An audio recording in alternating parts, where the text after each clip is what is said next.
All right, well, at this point, what I've done is I've just taken the opportunity to log in. And as you can see here, if you have an Adobe ID, you can do the same thing. And you can feel free to peruse through any number of different swatches. The one that I'm using here for our little design is one called Wave by Lucia Bonzino and Bozino. And as you can see, what you can do with these things sort of opens up after you have in fact signed in. So not only could you go about making changes, but you can download this as an ASE file or an Adobe Swatch Exchange file.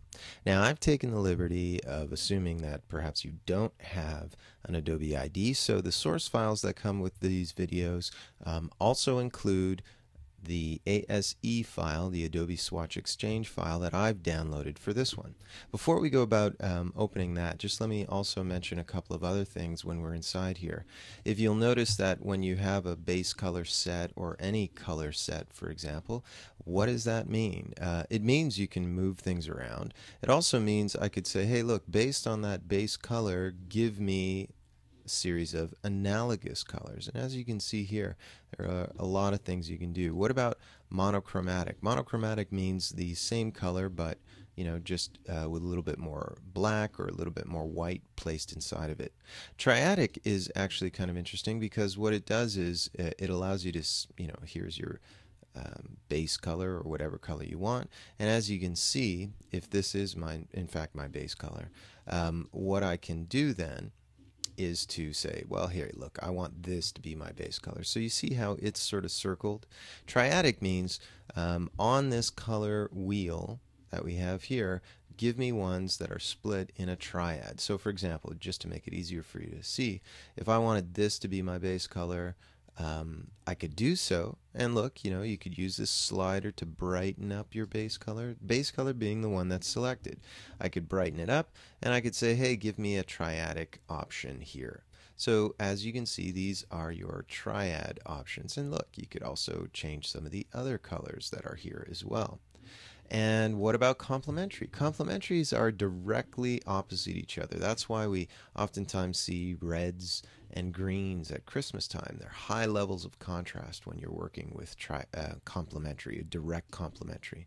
Compound colors sort of do very similar things, but as you can see, they work on one side or the other of that. So these are just to show you a couple of things inside Cooler, and analogous colors are right next to each other on the color wheel as well.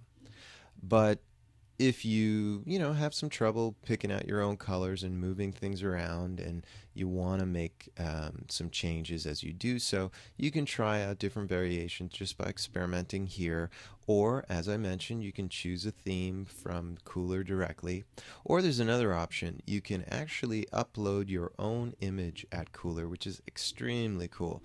As you can see here, you can upload your own that's on your computer. You can select one from Flickr, and what it'll do is choose or prepare for you a number of different colors based on the colors that are available inside of your picture. So you could say, select a mood, give me the most colorful colors, give me the brightest colors, you can say, and you can see that those things can be manipulated as well. You can make changes and do different things as well.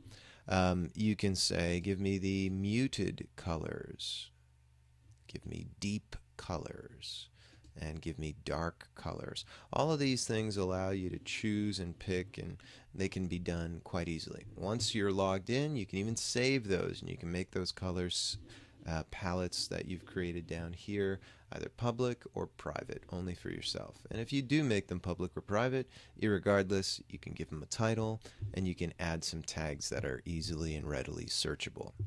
All right, well, as I mentioned to you, here I am in Photoshop. Remember our type layout that we had before, and we saw that there was a bunch of swatches and stuff like this. Well, let's clean up this little swatch palette that we have at our disposal. And what I want you to do is to just click on this little options for the window right here. We can replace the existing swatches.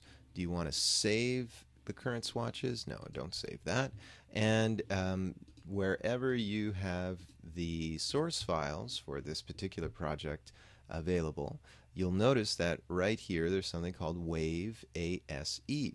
So that's our Adobe Swatch Exchange file, which I will load. And because we replaced the existing ones, now we have these ones here. So looking at my final website, I can see what the color scheme was, and you guys can feel free to do the same thing. So I'm going to choose this bright color, and with my paint bucket tool, just drop that into the background. Perfect. And as you can see, we've now got not only a good background that we're going to be using to sort of turn it into what we have here, but also we've cleaned up our swatches palette and we've got only the ones that we need. Great. Absolutely perfect. We're ready to start moving.